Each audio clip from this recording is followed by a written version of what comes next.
নমস্কাৰ, মই মৌজিদ। বন্ধুসকল, পলকতে চাওক আজি সন্ধিয়াৰ 7টা গুৰুত্বপূৰ্ণ খবৰ।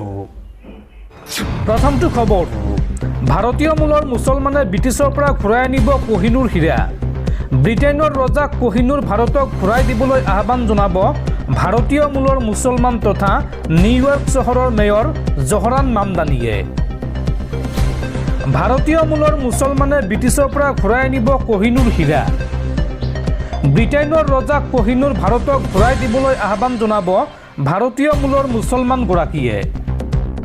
নিউয়ৰ্কৰ মেয়ৰ জহৰান মামদানিয়ে এই সন্দৰ্ভত সাক্ষাৎ কৰিছে ব্ৰিটিছ সম্ৰাটক আৰু পৰৱৰ্তী সাক্ষাতত কোহিনুৰ ভাৰতক ঘূৰাই দিয়াৰ আহ্বান জনাব জহৰানে। বৰ্তমান নিউয়ৰ্ক চহৰ নিয়ন্ত্ৰণৰ দায়িত্বত আছে ভাৰতীয় মূলৰ জহৰান মামদানি।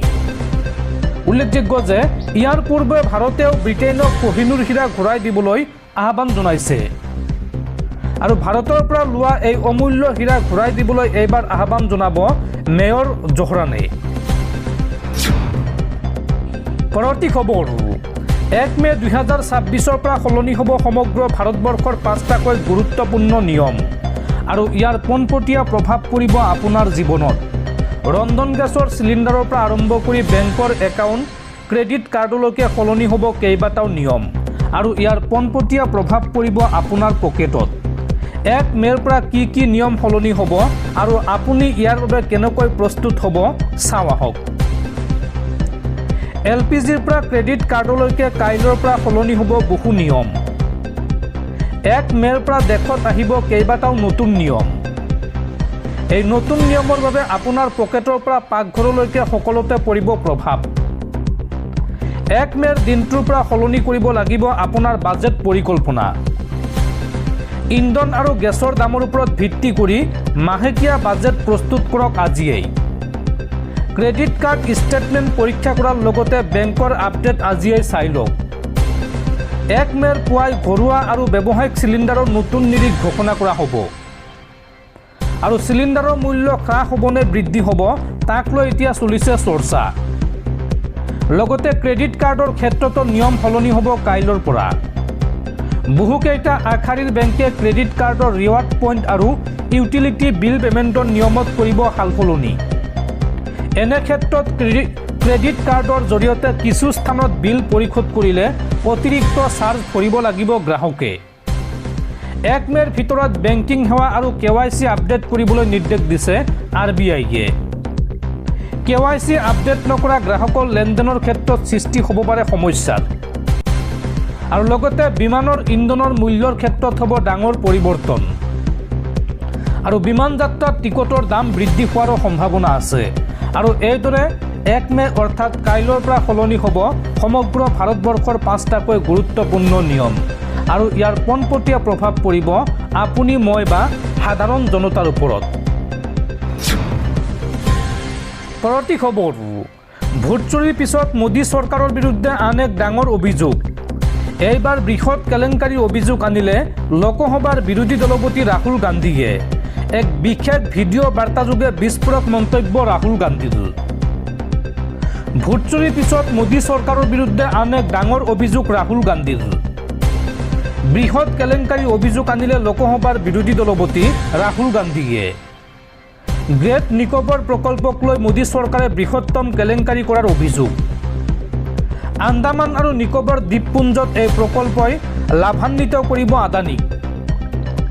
12,000 কোটি টকা ব্যয় সাপেক্ষে নিকোবৰ দ্বীপত নিৰ্মাণ কৰা হ'ব বিস্তৃত নগৰীয়া এলেকা, য'ত থাকিব আন্তঃৰাষ্ট্ৰীয় বিমানবন্দৰ, গ্ৰীণফিল্ড বিমানবন্দৰ আৰু শক্তি প্ৰকল্প।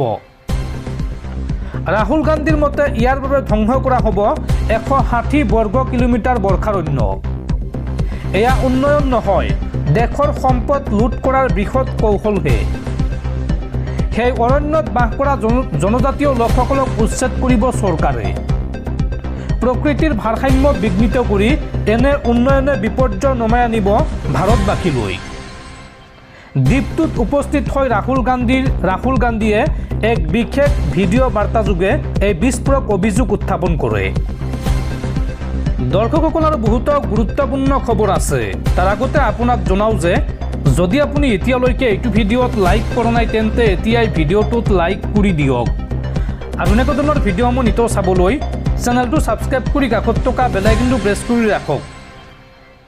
পৰৱৰ্তী খবৰ, আন্তঃৰাষ্ট্ৰীয় বজাৰত পুনৰ হুৰাহুৰে বৃদ্ধি পাইছে খাৰুৱা তেলৰ দাম। বিগত 4 বছৰৰ ভিতৰত বিশ্বৰ বজাৰত সৰ্বাধিক হ'ল খাৰুৱা তেলৰ দাম। প্ৰতি বেৰেলত 120 মাৰ্কিন ডলাৰলৈ বৃদ্ধি পাইছে খাৰুৱা তেলৰ মূল্য। 2022 চনৰ পাছত বিশ্বৰ বজাৰত সৰ্বাধিক দাম বৃদ্ধি পাইছে খাৰুৱা তেলৰ। ইৰাণৰ ওপৰত আমেৰিকাই চাপ বৃদ্ধি কৰাৰ ফলতে তেলৰ দাম বৃদ্ধি পাইছে বিশ্ব বজাৰত। আমেৰিকাই ওপৰত শিথিল নকৰাত ব্যাহত হৈছে তেলৰ যোগান।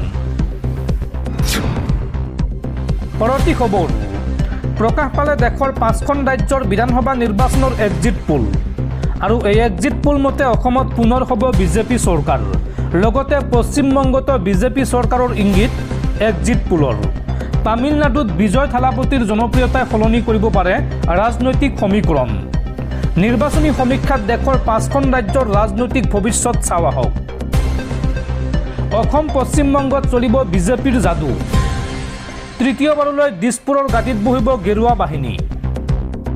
অসমৰ ৰাজনৈতিক ভৱিষ্যতক লৈ ৰাষ্ট্ৰীয় সংবাদ সংস্থাৰ নিৰ্বাচনী সমীক্ষা। আৰু এই সমীক্ষা মতে পুনৰবাৰ সংখ্যাগৰিষ্ঠতা লাভেৰে অসমত শাসনলৈ আহিব বিজেপি। এক্সিট পোলৰ তথ্যই দিছে বিজেপিয়ে পুনৰ অসমত চৰকাৰ গঠনৰ ইংগিত। পূৰ্বতকৈ আসন বেছিকৈ লাভ কৰিলেও কংগ্ৰেছে এইবাৰ উপনীত হ'ব নোৱাৰিব লক্ষ্যত। পশ্চিমবংগত এইবাৰ মমতাৰ দুৰ্গ খহাৰ ইংগিত দিলে নিৰ্বাচনী সমীক্ষাই। গেৰুৱা বাহিনীৰ পদুম ফুলৰ যাদুৱে কামত দিব নেকি পশ্চিমবংগত? তামিলনাডুৰ ৰাজনৈতিক সমীকৰণ সলনি কৰিব নেকি অভিনেতাৰ পৰা নেতালৈ ৰূপান্তৰ হোৱা বিজয়ৰ জনপ্ৰিয়তাই? এইবাৰ বিজয় থালাপতিৰ টিভিকেৰ নেতৃত্বতেই তামিলনাডুত চৰকাৰ গঠনৰ ইংগিত দিলে এক্সিট পোলে। কেৰালাৰ ৰাজনীতিত পৰিৱৰ্তনৰ ইংগিত দিয়া নাই এক্সিট পোলে। পুডুচেৰীতো কংগ্ৰেছ বিজেপিৰ মাজৰ ভোটযুদ্ধই এইবাৰ চমক সৃষ্টি কৰাৰ ইংগিত নিৰ্বাচনী সমীক্ষাৰ। আৰু এতিয়া লক্ষণীয় হ'ব 4 মে'ত ফলাফল ঘোষণা কৰাৰ পিছত কিমান দূৰ সত্য প্ৰমাণিত হয় এই এক্সিট পোল। পৰৱৰ্তী খবৰ, গুৱাহাটীৰ মঠঘৰীয়াৰ ভয়ংকৰ পথ দুৰ্ঘটনাৰ পিছতে ৰুদ্ৰাক্ষ মলস্থিত 112ৰ অনুজ্ঞাপত্ৰ বাতিল। কামৰূপ মহানগৰ জিলা প্ৰশাসনৰ কঠোৰ পদক্ষেপ। এক্সাইজ ৰুল 127I ভংগ কৰাৰ অভিযোগত তাৎক্ষণিকভাৱে নিলম্বন কৰা হৈছে অনুজ্ঞাপত্ৰ। নিশা 3 বজালৈকে নীতি বহিৰ্ভূতভাৱে সুৰা যোগান ধৰিছিল এই বাৰখনত। আৰু এই বাৰতে সুৰাপান কৰি মঠঘৰীয়াত পথ দুৰ্ঘটনাত পতিত হৈছিল 3গৰাকী যুৱতী। এই শোকাবহ পথ দুৰ্ঘটনাত মৃত্যু হৈছিল আকাংক্ষা, আৰ্মিনা আৰু পূজাই। পৰৱৰ্তী খবৰ, আন্তঃৰাষ্ট্ৰীয় বজাৰত পুনৰ হুৰাহুৰে কমিছে ভাৰতীয় টকাৰ মূল্য। আৰু এইবাৰ সৰ্বকালৰ অভিলেখ ভংগ কৰি আমেৰিকান $1 বিপৰীতে ভাৰতীয় টকাৰ মূল্য হ'লগৈ 95.01 টকা। পৰৱৰ্তী খবৰ, পুনৰ দেশ জোকাৰি যোৱা ভয়ংকৰ পথ দুৰ্ঘটনা। এই ভয়াৱহ পথ দুৰ্ঘটনাত মৃত্যু হৈছে 15জনকৈ শ্ৰমিক। দুৰ্ঘটনাত পতিত শ্ৰমিক কঢ়িওৱা পিকআপ ভান। ডিভাইডাৰ পাৰ হৈ স্কৰপিঅ'ত খুন্দা শ্ৰমিক কঢ়িওৱা বাহনখনৰ। ক'ত সংঘটিত হৈছে এই ভয়ংকৰ পথ দুৰ্ঘটনা চাওঁ আহক। পুনৰ দেশ জোকাৰি যোৱা ভয়ংকৰ পথ দুৰ্ঘটনা। এই ভয়াৱহ পথ দুৰ্ঘটনাত মৃত্যু হৈছে 15জনকৈ শ্ৰমিক। দুৰ্ঘটনাত পতিত শ্ৰমিক কঢ়িওৱা পিকআপ ভান। ডিভাইডাৰ পাৰ হৈ স্কৰপিঅ'ত খুন্দা শ্ৰমিক কঢ়িওৱা বাহনখনৰ। নিয়ন্ত্ৰণ হেৰুৱাই পথত বাগৰি পৰে শ্ৰমিক কঢ়িওৱা বাহনখন। মৃতকৰ ভিতৰত আছে দুটিকৈ কণমানিও। 30জনৰো অধিক শ্ৰমিক আছিল এই পিকআপ ভানখনত। আৰু আঘাতপ্ৰাপ্ত 10জন শ্ৰমিকৰ অৱস্থা অতিকৈ সংকটজনক। মধ্যপ্ৰদেশৰ ধাৰ জিলাত সংঘটিত হৈছে এই ভয়ংকৰ পথ দুৰ্ঘটনা। আৰু এই দুৰ্ঘটনাই জোকাৰি গৈছে সমগ্ৰ দেশ।